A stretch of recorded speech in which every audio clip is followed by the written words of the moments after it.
Cool, rock and roll. So I just want to give at the top here an update on the redemption process. We because of the delays, it's actually good news. Because of the delays, Vulcanized got a little bit nervous about the value of rock, and because we're paying them in rock, there was kind of this, this sort of nasty feedback loop, right? So they were worrying they weren't going to get paid. So the longer it was taking them, the less they were, feeling confident that they could actually get paid for the work. So a whale in the crypto space has stepped in to subsidize that work, and so we're back in the running. And we've set it up so that there's significant carrot if they get the process commencing before the end of the month.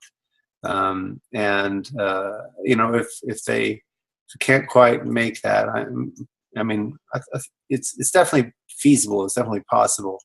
But no matter what, we're going to go ahead and do the redemption process. And we're, the point is that we're making sure that all the pieces are in place so that people will be able to get rocks, and they won't lose any amps, and they won't lose any rocks, and no burdened amps will get through the mix. So I was very grateful to the whale, and if they want to name themselves later, that's fine. I didn't have a chance this morning to ask if I could name them, so I'd rather give them that opportunity to step forward if they want to. I've done a code review of all the Vulcanized assets, and I'm satisfied that they're on the right track and that it's good. It's good work, solid work, and that they're on the track to deliver. I think everyone's been a bit nervous about giving another estimate because the estimates haven't worked so well. So we're going to have to get a lot better at that. Hopefully, we can have a more solid estimate in the next day or two. And that's about it for the update. Ed, did you want to add anything to that? No, I had some questions about RChain later, technical kinds of questions, but no, I think. Just on the redemption process. Yeah, I attended one of the code reviews that Greg did as well, and have a lot of confidence in Vulcanized and how they're working. So it's cool. Yeah, good.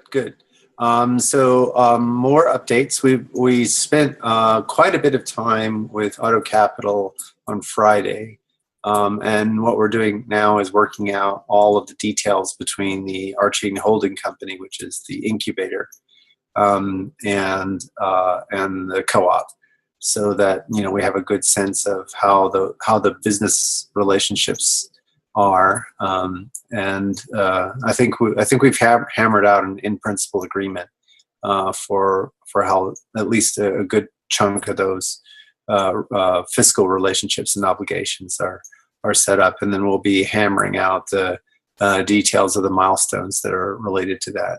Ed, did you want to add anything to that? Well, just a general color is, every conversation we've had with David Otto has surpassed my expectations in terms of collaboration and constructive comments. He's provided a lot of good feedback on our governance processes. We talked a lot last time Friday about the rock redemption process, for example, to make sure we were clean from a legal obligation perspective. So oh yes, actually that was something so we did agree to a kind of KYC thing to put on the redemption process. So essentially we will be modifying the page to add a place to put name and email. Of course, we can't prevent people from lying about names and providing fake emails, right? So it's not really. It's no more KYC than any other organization. But the point is to hook it into co-op membership and notifications about the state of their transactions. So when someone redeems, if they want to get notifications, then if they supply an email, then they can get auto notifications for that. That'll delay the work from Vulcanize a little bit, but not too much.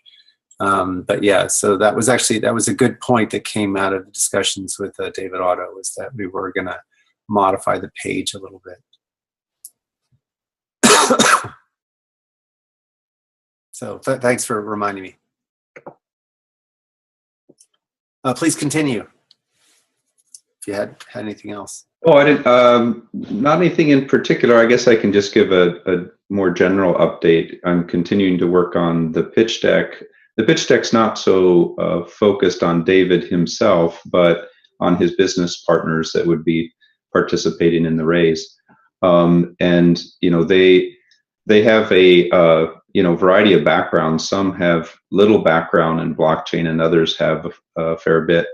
And so, putting together what's typical on a pitch deck in terms of the business proposition, how the holding company will make money, the relationship between the holding company and the cooperative, the series of deliverables from both the cooperative as well as the holding company, and background of the leadership and team and that sort of thing. What's typical of pitch decks. So that's good. Got a lot of good feedback from David on Friday afternoon, and addressing those comments in the revision. So that's where actually a big part of my focus has been.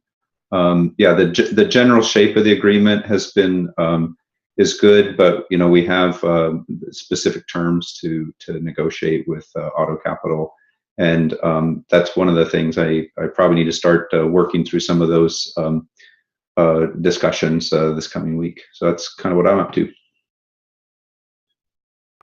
Awesome, thank you, Ed. Thank you. I just want to quickly show people, pursuant to what I just said about the redemption process. So here's the redemption page, right? So you'll supply the AMP address, where the source address for the AMPs that you're redeeming, the target address of the Ethereum. You'll read and agree to the terms of service, which have been on draft and available to the community for quite some time. And then we'll also add one more thing here, which is name and email address for notifications. And then you'll hit submit, and that will initiate the process. So people should have a good sense that in fact the work is coming along, and not to be too worried by the KYC requirements, but it is something that we need in order to be in compliance, especially if there's any sort of window of opportunity where we have the AMPs and the rock has to be delivered. Even if there's a few minutes there, we have to make sure that we're sort of covered those requirements. Cool. So I just wanted to make sure people have a sense that things are progressing. A few other things that very very exciting. There's a group in the Bay Area called the FRIAM group. So this is Friday morning, FRIAM, and they have invited Mike Stay and I now twice to talk about the row calculus model of computation and the ladle algorithm, and in particular as both of these apply to RChain and the blockchain more generally. And the people who come to the FRIAM meetings include people like Carl Hewitt and Mark Miller. I don't know, some of you may know that Mark Miller invented the E language, Chip Morningstar, and a bunch of other sort of thought leaders in computing, and in particular in computing in the Bay Area. And the first meeting was so successful that they asked us back.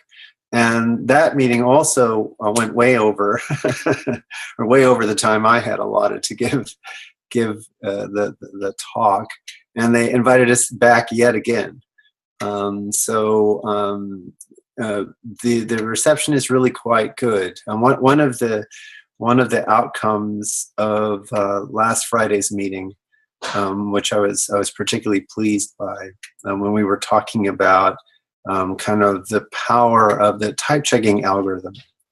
We gave the usual example that our types can pick out the prime numbers in a single type, and so they thought that was kind of cute, but they were wondering about more practical examples. And then I pointed out that single-threadedness, so seeing that a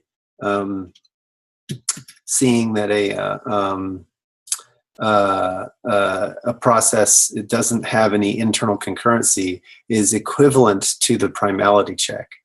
That the primality check ports over into the land of contracts and turns into a check for single-threadedness. And this kind of opened a bunch of eyes and got them pretty excited. And in general, it is a pretty exciting observation that there's this relationship between primality and single-threadedness is a cool thing, and it's something that our type system exposes. So a little bit of brain candy, but also some really nice feedback from the FRIAM group, and they have a Google group, and they're actively now asking Mike and I lots and lots of questions about, well, how does this work? What about this problem or that problem?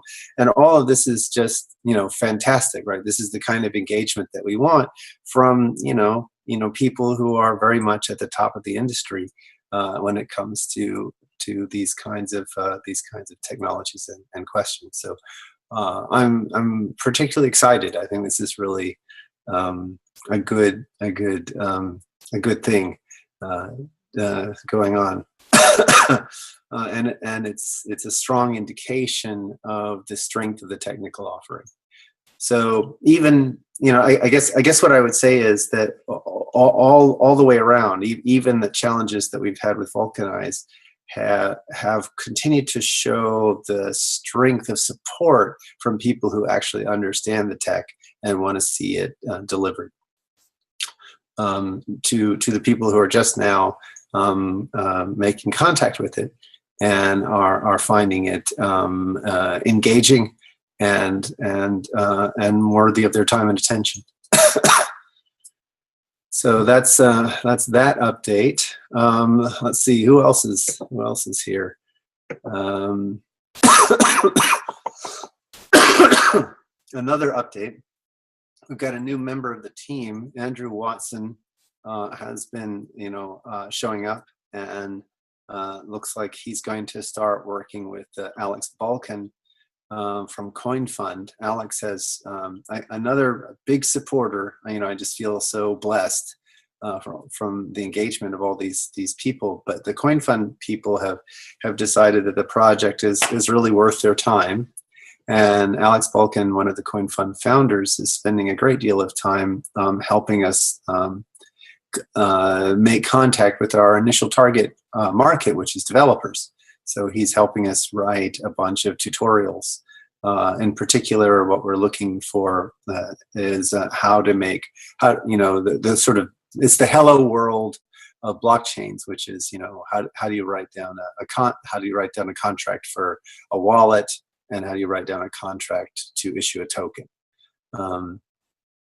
And so that's that is underway, and Andrew's going to be helping Alex and myself write those tutorials down. So that's very exciting. Andrew, do you want to say any more? Do you want to speak up and show your face in the community? I don't know if you're in a place where you can have video, but yeah, I don't have the video. Alex excited my video is not working right now, but I'm really excited to join the team and get to work closely with Alex and whoever else I get to encounter along the way. So cool. Yeah, and your background is largely in visualization, right? I mean, you wanna talk a little bit about the work you've done in the past? I did my undergrad in digital media with an emphasis in animation, and did a lot of molecular process animations and kind of user experience with that.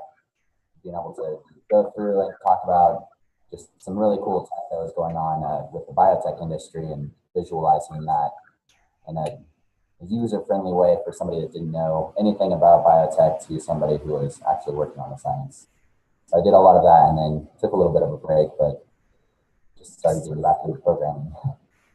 Sweet. No, it's really great to have you on board, and I'm glad we have the opportunity to brainwash you into an entirely new way of programming. I'm really excited. It's going to be awesome. Cool.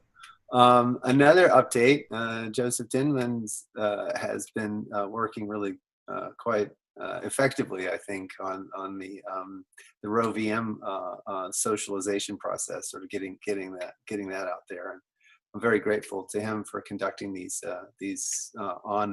on Zoom interviews. And I think that this part 2 in the series came out pretty well.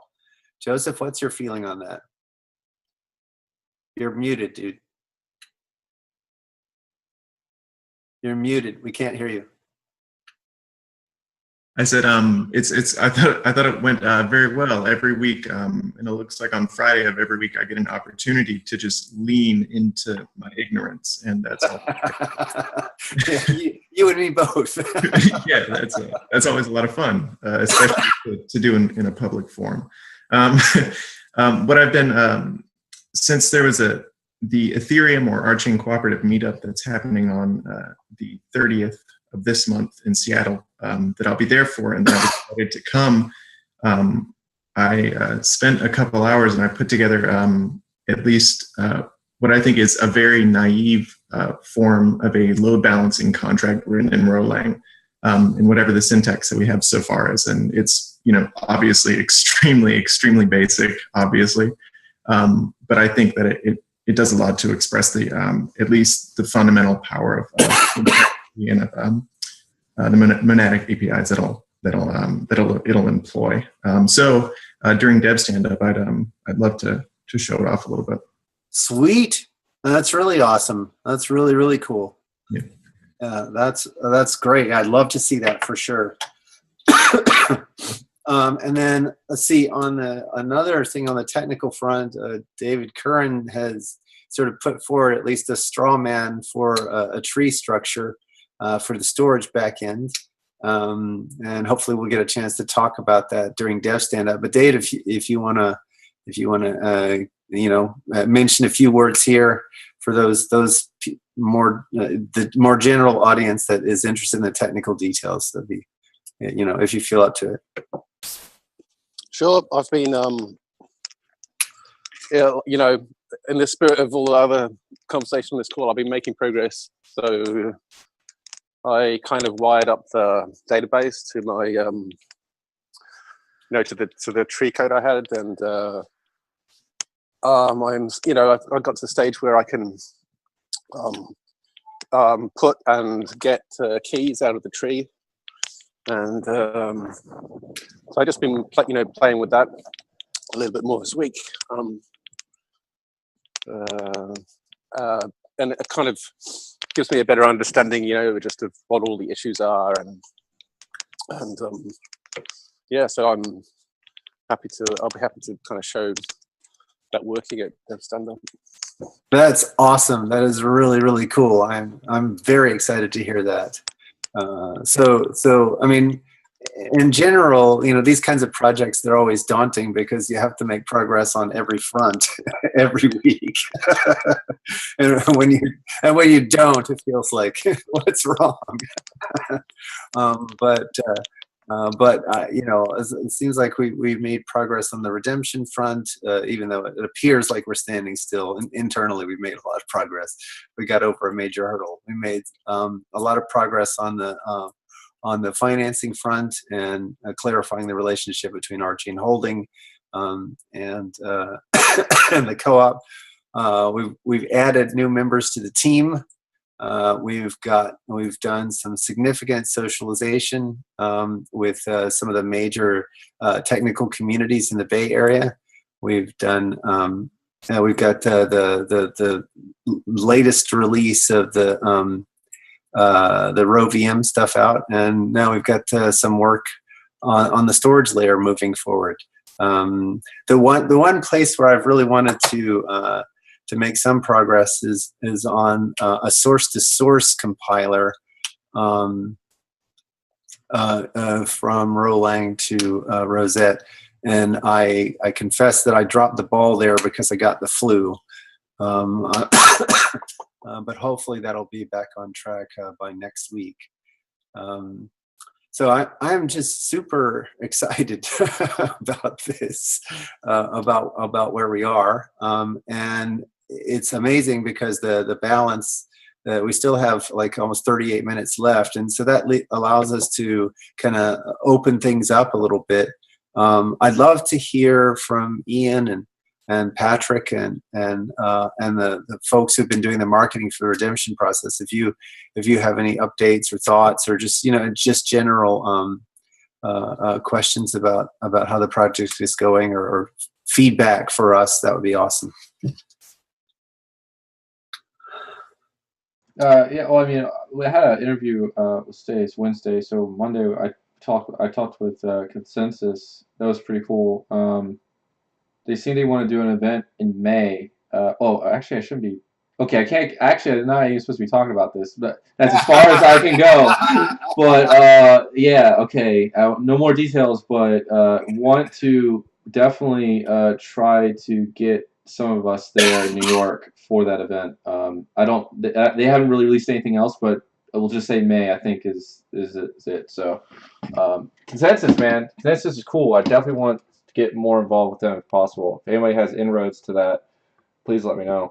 Oh yeah, no, I've been really pleasantly. I've been very happy whenever I've engaged with Consensus. I think they definitely have their eye on the ball, and really enjoyed the time I was spent with them when I was in New York a couple of weeks ago. So yeah, that's great. Ian, you had some really interesting observations on the security side of things, and I don't know if it's good security practice to mention those and what we know about our attackers in public, but I think it provides a little bit of spice to reveal kind of some of the attacks that have been employed on RChain Cooperative, even to date. Okay, I could speak about that just a little bit. Just setting up a little bit of logging on the website that we have open right now at rchain.coop. I saw and logged a pretty sizable botnet. Mostly nodes were coming in from IPs in Russia, and they were really just doing a distributed brute force attack. But interestingly, even as we adjusted the timeouts, whatever algorithm they were using was matching our timeouts across their whole botnet. So, at least the software they were using was kind of sophisticated, and they had a fair number of nodes, about 1,500. So not that it was a powerful botnet that they're using, but not a particularly sophisticated attack overall. I just find it interesting that we're even the target of any attention at all. I mean, at this point, we're like this small potatoes by comparison to Ethereum or some of the other projects in the space, and I just find it really interesting. Like, why would anyone even waste cycles on us at this point? But the fact that they are makes me feel like, whew. All right, I admit it. Take it as a compliment.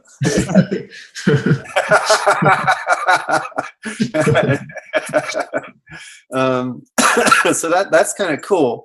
But I also part of the other reason I was mentioning that is because I've been really impressed by your work at providing security for the project, and also for the whole community, right? The community has really been policing the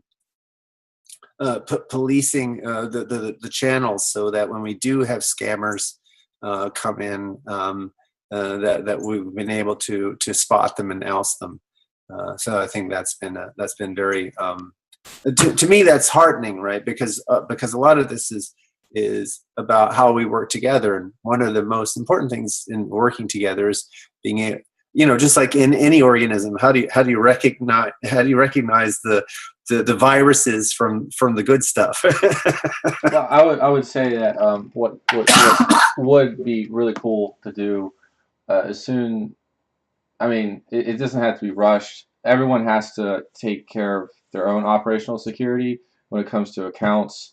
But I mean, the cybersecurity in itself is a multi-billion-dollar industry. I mean, we definitely could use a few tutorials on, just general best practices.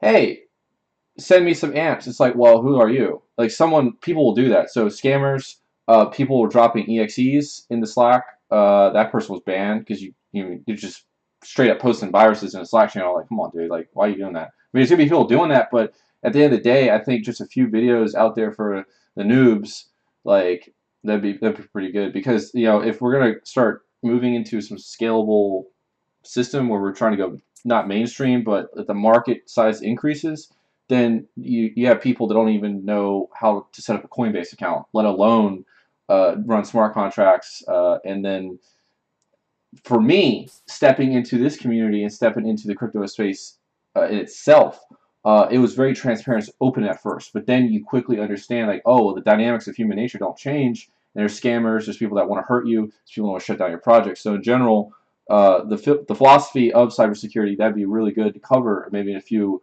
tutorial videos or something in the near future, or get experts on as well. That'd be great.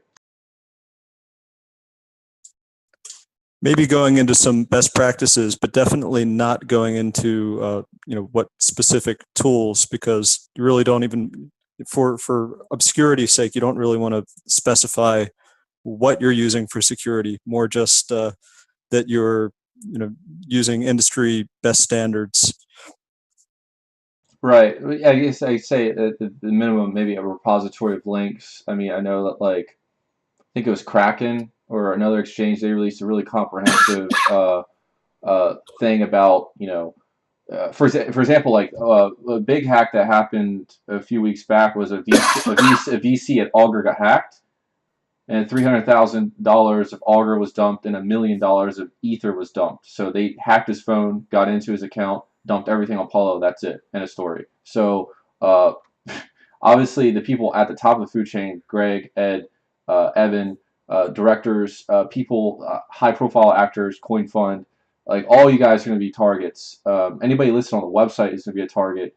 I mean, we can go all day long about cybersecurity. It never ends. It's a void. Like, but best practices, philosophy, repository of links, and then in general, just maybe even hangouts every once in a while about cybersecurity. That'd be great, I think. Cool. No, that's it's good awareness. I really am looking forward to crafting a community where there's less and less policing and more work towards common goals.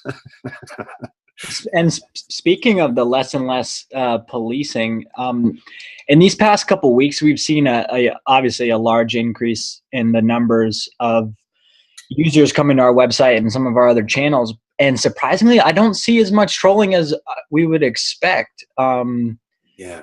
And so in total in the past 2 weeks, we have 701 new users, and I mean, maybe 1 or 2 trolls coming through that. So that's awesome. Good news. Also, on my marketing side, if anybody is experienced in infographics, I want to, and I've started to do a little outline of the portion of the architecture document that compares the blockchains. If we could create that in a more in a visual way, like an infographic, I think that would be beneficial. If anybody has experience, you can contact me on Slack. That would be a great help. Patrick, I strongly recommend that you reach out to Hannah Adams. Oh, Hannah, yeah, of course. Yeah. Yeah, she's quite good at that, and I'll let her know you're looking for her. Perfect. Thank you. Sure. So another question I guess I have, the first thing I want DApp-wise is a hardware wallet, but you're not going to get that very easily. So in terms of getting this contract done, redemption, okay, tokens issued, whatever, how quickly will we be able to get at least a software wallet running on like the desktop? Because I'm assuming that once you're sending those tokens to a light wallet, or are you guys going to have a? I'm just not sure because it's also ERC20. So is it stored in Mist, or do you just pick which one you want? Yeah, the wallet. It's your choice of wallet, right? You supply us the address. We don't on the. I assume you're talking about the redemption process. For the redemption process, you pick your wallet and you supply us the address, right? And that's completely out of our hands.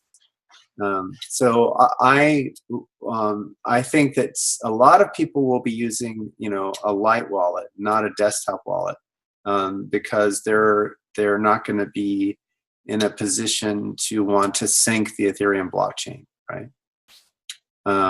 So that's my guess on what will be driving a lot of people's choices. But Rick posted in the Slack some time back a comparison of different wallets. So feel free to take a look, and if we need to get that data out there in some kind of consumable form, I guess we can do that if it would help people to make those decisions. Right, I hear what you're saying. That's I was just wondering, like, when will RChain have its own wallet? I guess you'd have to wait until that full blockchain is built, right? Because you're just. Oh, I'm sorry. I thought you were talking about for the redemption process. Oh no, yeah, just using a standard. But no, actually, yeah. So that's a worthwhile thing. Let me bring up a document. Ed and I can speak to that a little bit. Hang on.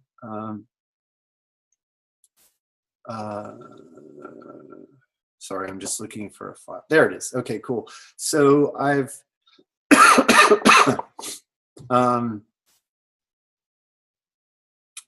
yeah, I guess this is a reasonable thing to look at. I'll go here and do a screen share.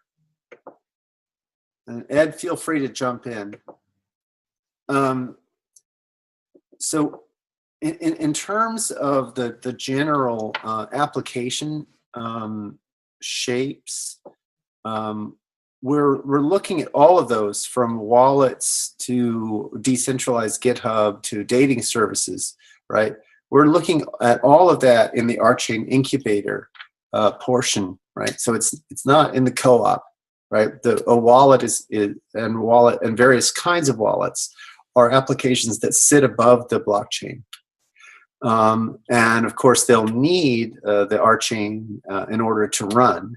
But we're imagining that there's a group that sort of provides nuts and bolts kinds of things, which we've been calling roots. In the sense of root privilege administrator. That's sort of what we've been. Or another pun here is RChain utilities roots. So that's sort of the way we've been thinking about. There's just a bunch of nuts and bolts services, day-to-day services that a tool vendor or two could put together and make a tidy living off of, including wallets and other things. And that would reside primarily as an entity, at least initially, that works under the RChain holding company or the RChain Incubator. So and we want how long until the incubator will be operational? Since like I know a guy in Spain who does really good work. So like, when can I send them to the incubator? When will that kind of build? Well, we're trying to front end load that process, right? Because the more details that we can talk about the various firms that want to join, the stronger our position with respect to the initial investment. So, I mean, Ed, do you want to say more about this? No, I agree with that. So Christian, feel free to forward names to me and Greg, and we'll get those conversations going. I think Meet and I, for example, have been spending a lot of time this week talking about all the possible applications that could be built, either directly by the holding company or LivelyGig, or by a joint venture. And of course, the list is really long. It's like all the blockchain projects you could possibly imagine.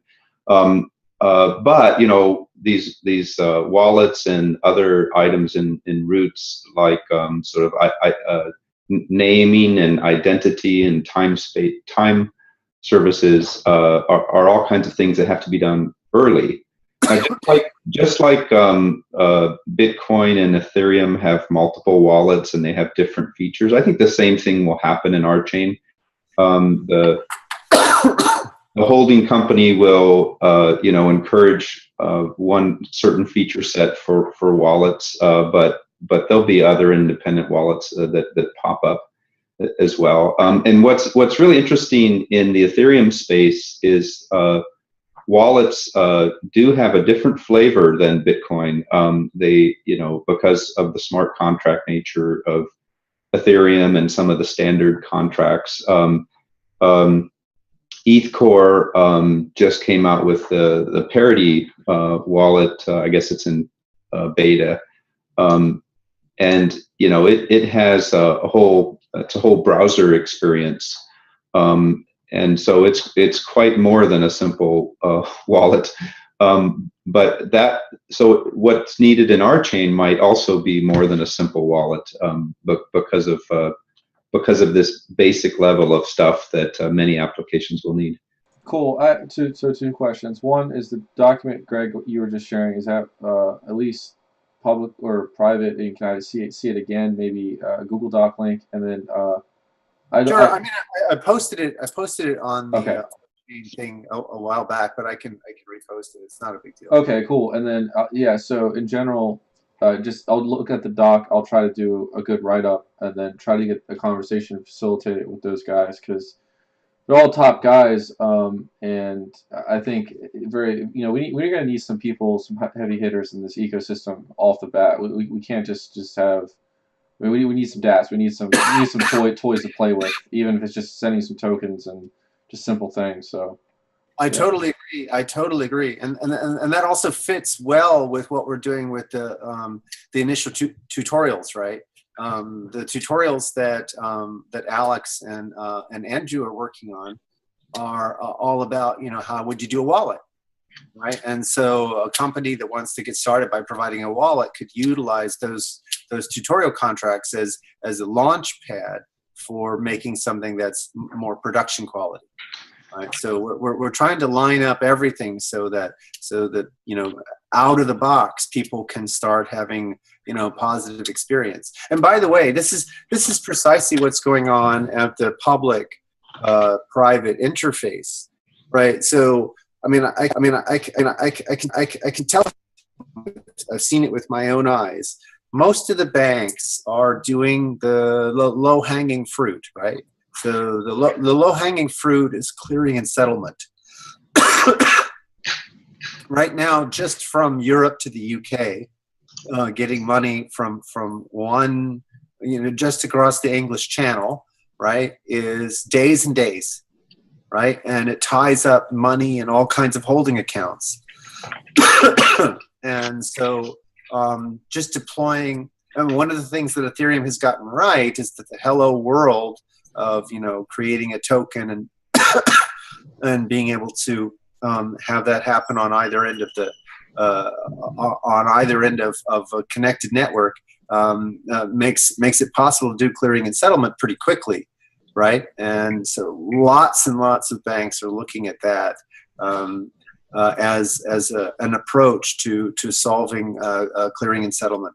And that market alone is literally hundreds of billions of dollars. Highest so estimate is actually 4 trillion. Next 5 to 10 years. yeah, and that's just clearing and settlement. There's just nothing fancy there at all, right? There's no fancy financial instruments.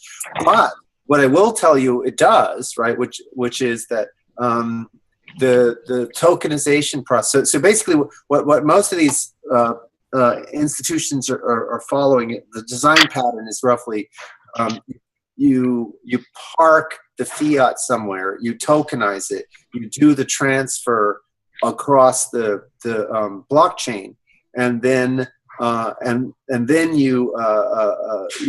you've got the fiat on the other side, and that can be committed, right? And so really there's no the clearing and settlement is all virtualized, right? So that's the basic structure. And then but what that allows you to do is to have because the blockchain is public, you now have all the accountability requirements laid out, right? So regulatory compliance is suddenly much simpler, and any regulator can monitor these processes. It also means that the market maker opportunities can suddenly be much more sophisticated, right? So that's why, even just the low-hanging fruit of clearing and settlement is a huge deal for these industries, and so we have to be able to provide these kind of good out-of-the-box experiences in the same way that Ethereum has done and has led the way on, right? And basically any whether you're talking Ethereum or you're talking Ruby, right? If you think about Ruby on Rails, the reason it worked, it captured the imagination of so many developers, was because it was so easy to do sort of the standard, e-commerce website, right? With a few button clicks and keystrokes, you were up and running. Now, of course, it wasn't scalable, but it gave people the impression that they could get a lot done. There was a lot of leverage here, and in many ways, Ethereum kind of is a lot like that. With very little effort, you can kind of get to this low-hanging fruit kinds of applications. But then we're going to have to scale, and that's where I think if RChain can also be very good out of the box and provide that kind of scalability, then I think we have a really, really good shot at a very good market presence. Anyway, sorry to ramble on like that, but hopefully that made sense. You're gonna start. It's just when I listen to that, it's so funny because the speculation is such a destructive force, but you when the technology is deployed, I mean, it speaks for itself. The low hanging fruit, it just seems like that's just the beginning. I mean, once you have a few 100 million people settling all their transactions on blockchains, I mean, it's over. I mean, the transition will happen. I very much agree, and I think everybody is very much aware of that. Or the people who are paying attention are aware. Greg, and there's plenty of people that have a lot smarter than me in this room right now. But what are your guys' estimates when like the banks will maybe like 2 more years, 3 more years, or less than that? Jesus, okay. We're moving fast then, yeah. It's moving very, very fast.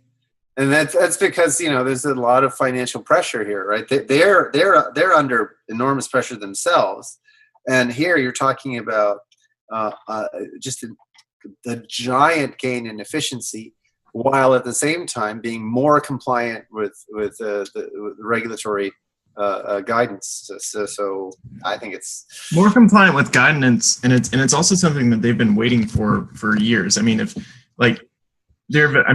you can look at the statistics, but the income the revenue that banks are generating are less and less from new customers. You know what I mean?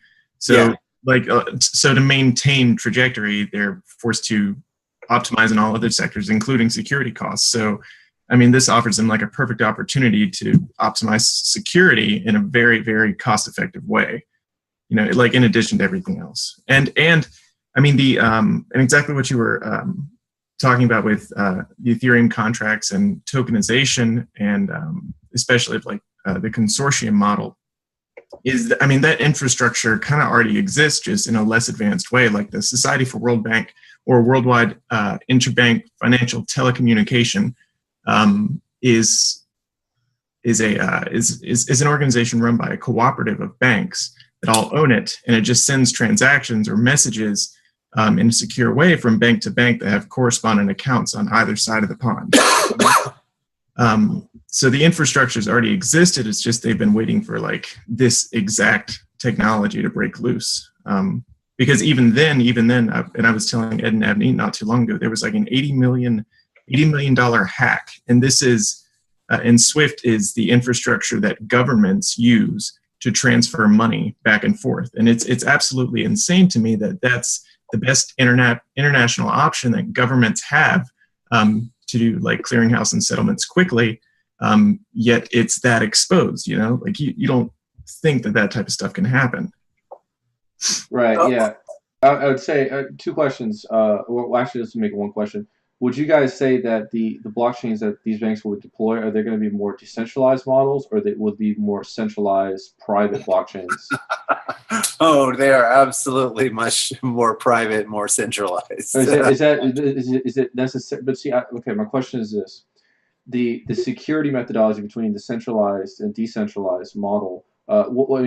Sorry, maybe this is another infographic, but is it like speed? Is it just the privacy? Is it the encryption they're using is more higher quality than what's on Ethereum? What exactly is it? Why are you? I mean, obviously they're private companies, but my question is, in terms of the actual technology, I feel like the barrier to entry is a lot lower. So why exactly are they tying everything up in this private, shadowy thing? It doesn't make any sense.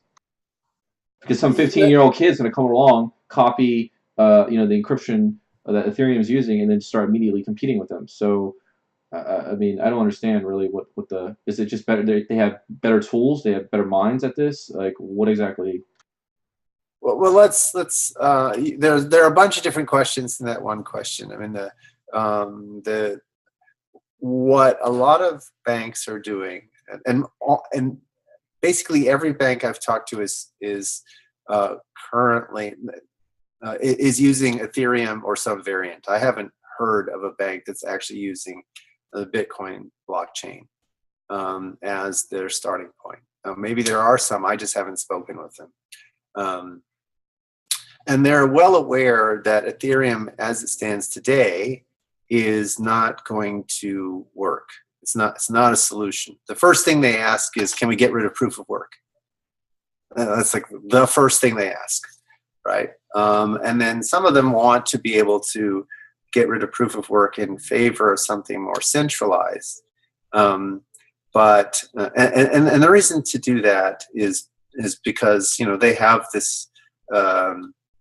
They don't have the kinds of accountability requirements that the public blockchain does.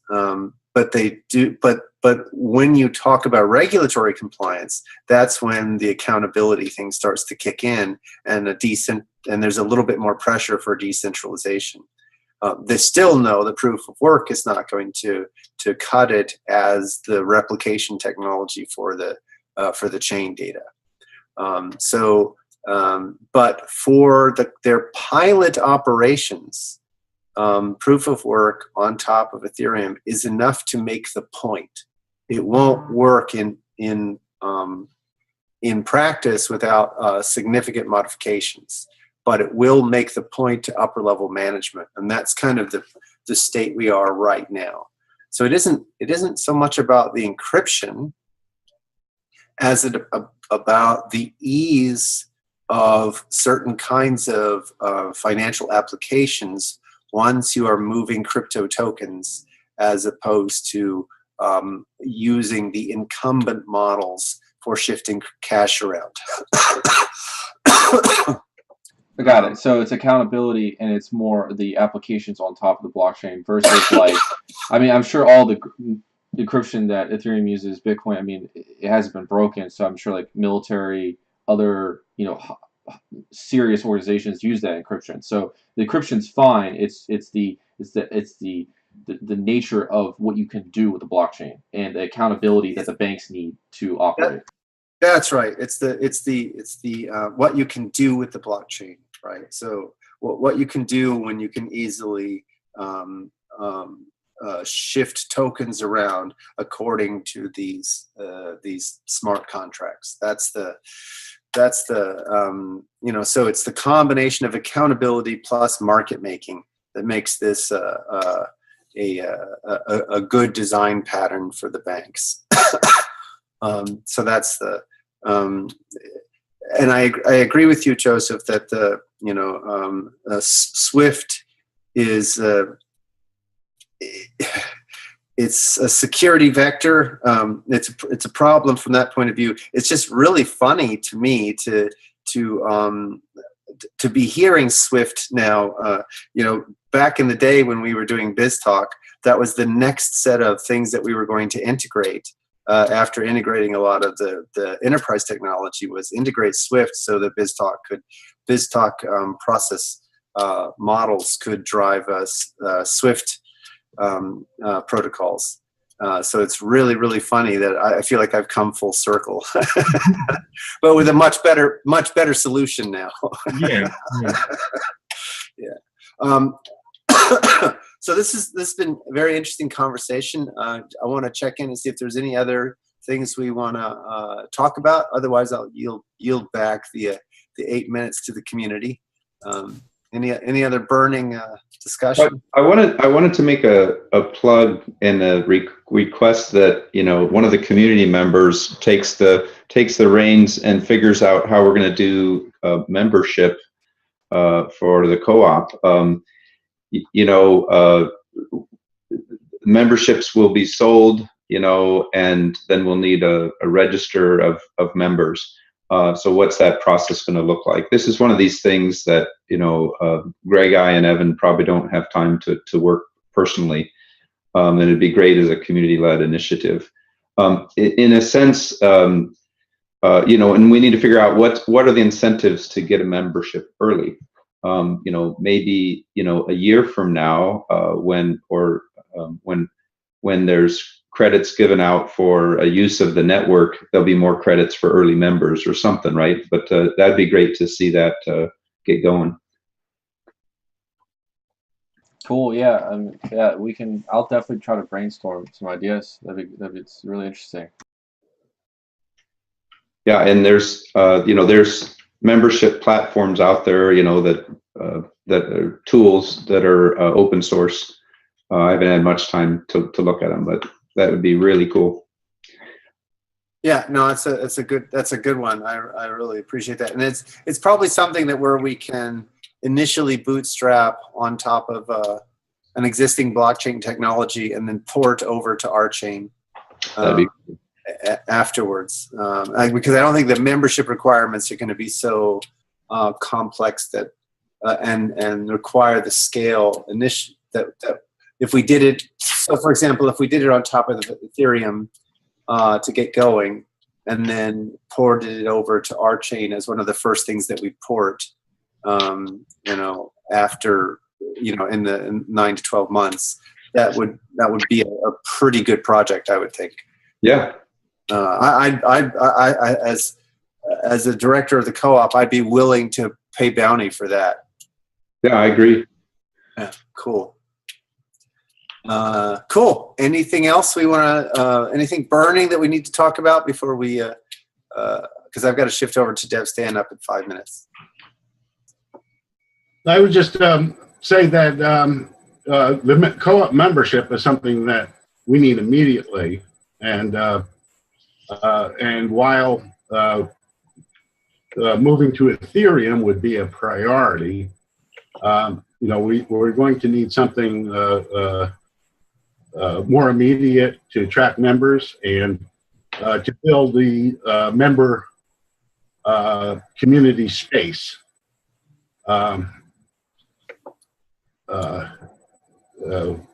For the member collaboration activities. Currently, I've been investigating Sandstorm, which is we're using for a co-cloud co-op initiative, which I'm helping to organize, which is comes out of the Internet of Ownership group, and it looks very promising. But I certainly willing to participate in the committee that, or a group that, I guess, a sub-channel that we can set up on setting up the membership mechanisms, which sort of overlaps my responsibilities in the Code Cloud cooperative organizational effort, in that we have the same issue facing us there.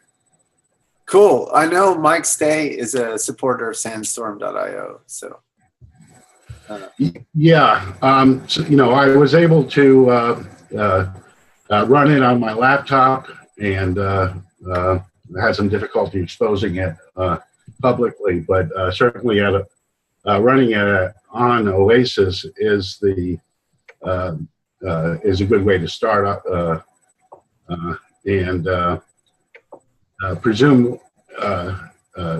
presumably we can move it to our own system fairly easily, or so they claim, when we're ready to do that. So we can start using their service and then bring it in-house as we have the system administration savvy to do that, or start it running it ourselves if we can, if we have the resources.